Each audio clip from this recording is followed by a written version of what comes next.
ఓం నారాయణ ఆదినారాయణ. భగవాన్ శ్రీ వెంకయ్య స్వామి లీలామృతం పారాయణ గ్రంథం. రచన doctor N Sai Srinivas MA PhD. గాత్రం గంటి రేవతి. సేకరణ మండవ రవికాంత్. ఈనాటి లీలామృత పారాయణంలో భాగంగా మనము 173, 174, 175, 176 లీలలు చెప్పుకుందాం. 173 స్వామి మాట వింటే సుఖం. కొర్రకూటి లక్ష్మమ్మ స్వామివారి బంధువులు. స్వామివారిని భక్తితో ఆరాధిస్తూ ఉండేది. వీళ్ళు చింతలాత్మలలో నివసిస్తూ ఉండేవారు. తరువాత గొలగముడికి వచ్చి స్థిరపడ్డారు. స్వామివారు పెన్న బెద్దువల తిప్ప దగ్గర ఉన్నప్పుడు ఆమె వచ్చింది. ఏంటమ్మా అని అడిగారు స్వామి. ఏమీ లేదన్నా అన్నది. స్వామివారికి తెలియని విషయాలు ఏముంటాయి? ఆమె మనసులోని విషయం తెలుసుకుని ఏటిలోకి వెళ్ళి తోడుకునిరా అన్నారు. ఆమె ఏటిలో దిగి ఇసుకలో వెతికితే 5 రూపాయలు విలువ చేసే వెండి నాణెం దొరికింది. ఏమి చేయాలన్నా అని అడిగింది. అమ్మా, దాంతో పిల్లాడికి చొక్కా కుట్టించుకో అన్నారు. తనకు పెళ్ళై 22 సంవత్సరాలైంది. పిల్లల కోసం వచ్చింది. సిగ్గుతో నలుగురిలో అడగలేకపోయింది. స్వామివారు ఆమె రాకకు కారణం గ్రహించి ఆమెను అనుగ్రహించారు. ఆమె మనసులో కోరిక తెలుసుకుని పుత్ర సంతానం అనుగ్రహిస్తున్నానని చెప్పకనే చెప్పారు స్వామి. ఆమెకు సంవత్సరం తిరిగేలోగా మగపిల్లవాడు పుట్టాడు. స్వామివారు చెప్పిన విధంగానే జరిగింది. గొలగముడికి వస్తున్న మొదట్లో స్వామివారు వీళ్ళ ఇంట్లోనే బస చేసేవారు. పిల్లవాడు పెరిగి పెద్దవాడయ్యాడు. స్వామివారిని గౌరవించేవాడు. గుండానికి కట్టెలు తోరడంలో అప్పుడప్పుడు సాయం చేసేవాడు. ఇతని మేనమామ సుబ్బయ్య పెళ్లి చేసుకోలేదు. అతను కూడా వీళ్లతో పాటు ఉండేవాడు. ఒకరోజు స్వామి, అయ్యా, నువ్వు 6 నెలల 2 రోజులకు పెద్ద పావనికి కాపురం పోతావయ్యా అన్నారు. ఏదో పిచ్చోళ్లే ఏదో చెప్తుంటాడు అని నిర్లక్ష్యం చేశారు. స్వామివారు చెప్పిన ప్రకారంగానే సుబ్బయ్య 6 నెలల 2 రోజులకు చనిపోయాడు.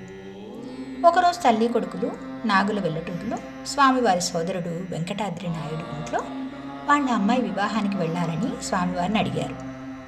అయ్యా, ఆ ఇంట్లో పచ్చని తోరణం కట్టేది లేదు కదయ్యా, వెళ్లే కంటే ఊరుకునేది మేలు అన్నారు స్వామి. కానీ దగ్గర బంధువులు కావడంతో వారు బయలుదేరి వెళ్ళారు. అక్కడ స్వామివారు చెప్పిన విధంగా ముహూర్తం సమయంలో కొట్టం తగలబడింది. మిద్ద మీద గడ్డివాముకు నిప్పంటుకుంది. పెళ్ళి ఆగిపోయింది. ఎవరో ఆ అమ్మాయిని ఇష్టపడి చేసుకుందాం అనుకున్న వ్యక్తి ఆ పెళ్లి జరగకుండా కొట్టానికి గడ్డివాముకు నిప్పు పెట్టాడు.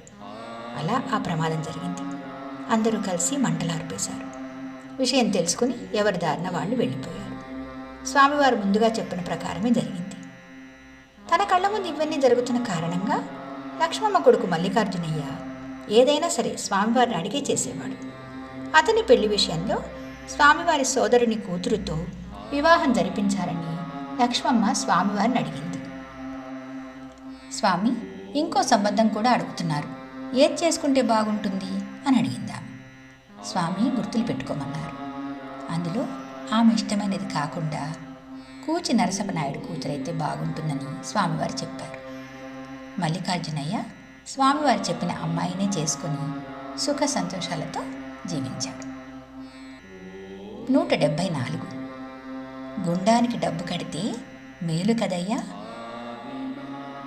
స్వామివారు మర్రి చెట్టు సమీపంలో గుండం వేసుకుని ఉన్నారు.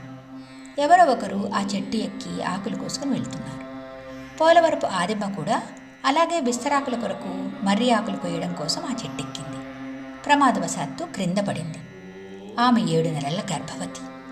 ఆమె స్వల్పంగా గాయపడింది. కానీ గర్భంలో ఉన్న శిశువు మరణించింది. ఆదిమ్మకు అప్పటికే 2 పిల్లలున్నారు. ఆమెను ఆసుపత్రికి తీసుకువెళ్తే ఈమెను ఏ దేవుడో కాపాడాడు, లేకపోతే బ్రతికే అవకాశం లేదు అన్నారు ఆ డాక్టర్. ఆ మర్రి చెట్టు క్రింద గుండం వేసుకున్న వెంకయ్య స్వామికి అందరూ దండాలు పెట్టారు. ఎప్పుడు ఎవరిని ఎలా కాపాడతారో స్వామివారికే ఎరుక. ఒక పక్షవాతం వచ్చిన రోగిని బ్రతుకుతాడనే ఆశ లేక గొలగముడికి తీసుకుని వచ్చి అక్కడే వదిలిపెట్టి వెళ్ళిపోయారు. స్వామివారి సన్నిధిలో కొంచెం మార్పు ప్రారంభమైంది. ఒకరోజు స్వామి స్వప్నంలో కనిపించి, అయ్యా, నువ్వు కూర్చుంటే చూడాలనుంది అన్నారు. అతను మరుసటి రోజు నుండి కూర్చోగలిగాడు.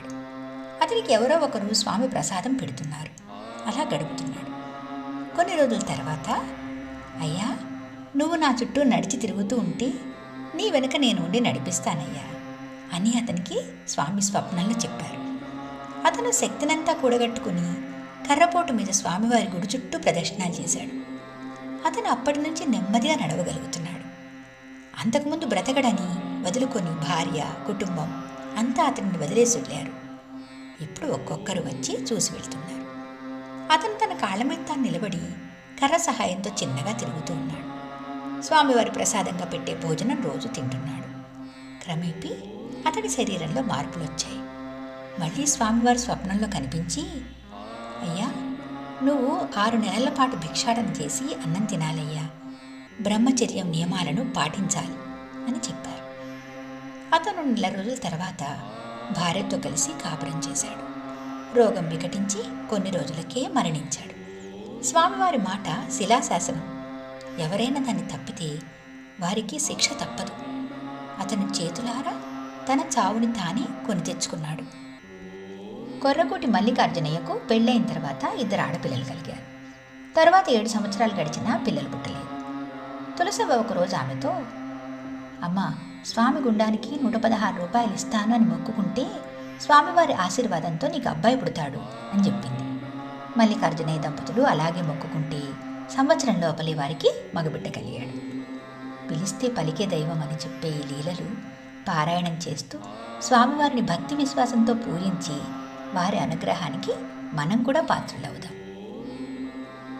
175 రామ పాదం మోపిన చోట స్వామి మందిరం వెలిసింది.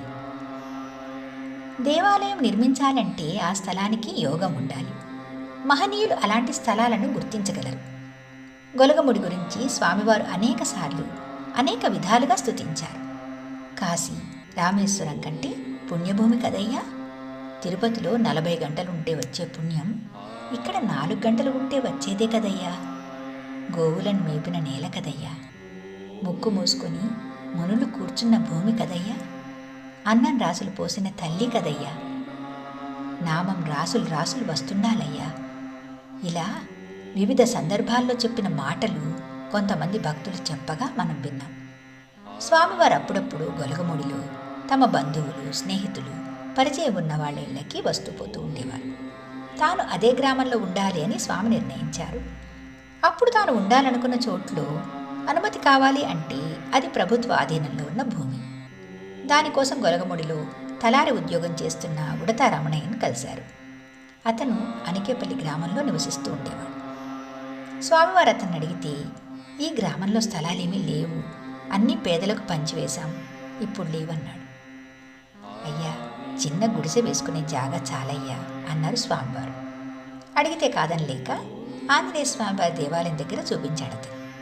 అప్పుడు స్వామివారు, అయ్యా, ఇది హనుమంతుడి పాదం పెట్టిన చోటు, ఇక్కడ మనం ఉండకూడదు, రాముడు పాదం పెట్టిన చోటులో మనం ఉండాలి అన్నారు.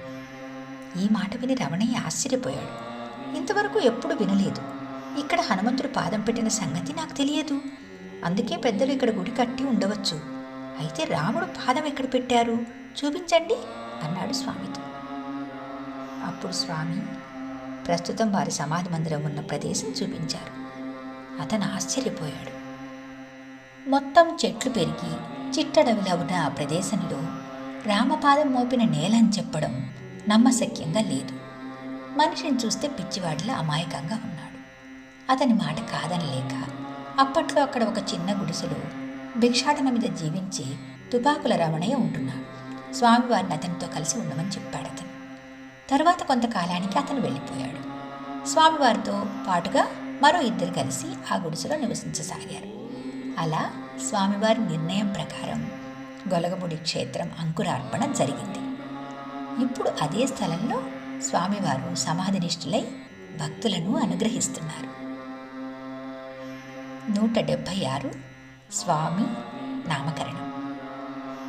స్వామివారికి నివసించే అవకాశం కల్పించిన పాత్రధారి ఉడతా రమణయ్యని గొలగముడిలో తన అవతార ప్రస్థానమును ప్రచారం చేసే భాగస్వామ్యం చేయాలని ఒకరోజు స్వామివారు ఒక లీలా వినోదం చేశారు.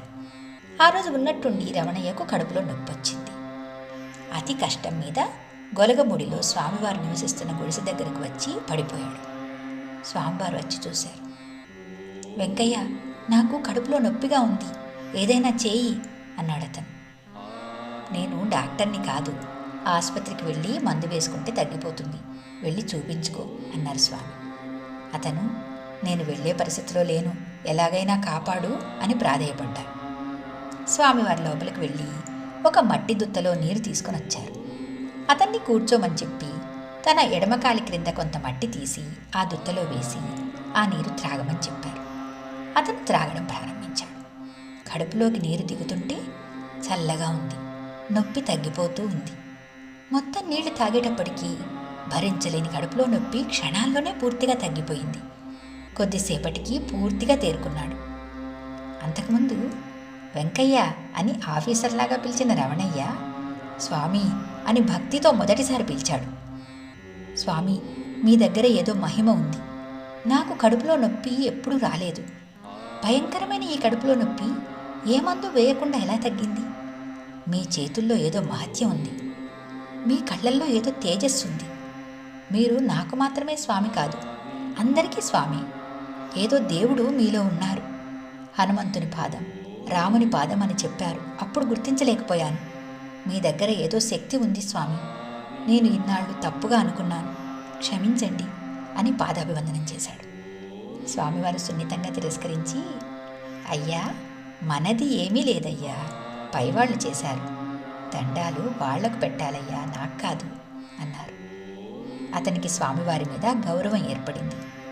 ఇంటికి వచ్చి కుమారుడు గోపాలయ్యతో జరిగిందంతా చెప్పాడు. మరునాడు గోపాలయ్య అసలు ఈ వెంకయ్య ఎవరో చూద్దామని వచ్చాడు. స్వామివారి సమీపంలోకి రాకుండానే అతన్ని చూసి, రా స్వామి రా అన్నారు స్వామి. ఇతనికి ఆశ్చర్యం వేసింది. మా నాన్న మీరు స్వామి అని చెప్పారు, మీరు నన్ను స్వామి అంటున్నారు ఎందుకు అని ప్రశ్నించాడు. అయ్యా, నువ్వు పోయిన జన్మలో బ్రాహ్మణుడిగా జన్మించావు. ఈ జన్మలో కూడా రామాయణం, భారతం ప్రచారం చేస్తావు కదయ్యా, అందరూ నిన్ను తొందరలో స్వామి అని పిలుస్తుండలేదా అన్నారు. గోపాలయ్య పురాణాల మీద ఆసక్తి కలిగినవాడు. అవి చదివి తెలుసుకోవడానికి ప్రయత్నం చేస్తున్నాడు. స్వామివారు చెప్పిన మాటలకు అతని కళ్ళ వెంట ఆనంద భాష్పాలు వచ్చాయి. వెంటనే హృదయపూర్వకంగా స్వామికి నమస్కారం చేసి ఆశీర్వాదం తీసుకొని ఇంటికొచ్చాడు. తండ్రి కొడుకులు మాట్లాడుకుని స్వామివారు సామాన్యులు కాదని, మహనీయులని ఆ రోజు నుండి విధిగా దర్శించుకునేవారు. ఏది చేసినా వారికి చెప్పే చేస్తున్నారు. గోపాలయ్య పురాణ ఇతిహాస గ్రంథాలను అధ్యయనం చేసి హరికథలు చెప్పడం నేర్చుకొని స్వామివారి అనుగ్రహంతో మంచి పేరు ప్రఖ్యాతులు తెచ్చుకున్నాడు. మిగతా లీలలు తరువాయి భాగంలో చెప్పుకుందాం. భగవాన్ శ్రీ శ్రీ శ్రీ గొలగముడి వెంకయ్య స్వామి మహారాజుకి జై. ఓం నారాయణ. ఆదినారాయణ.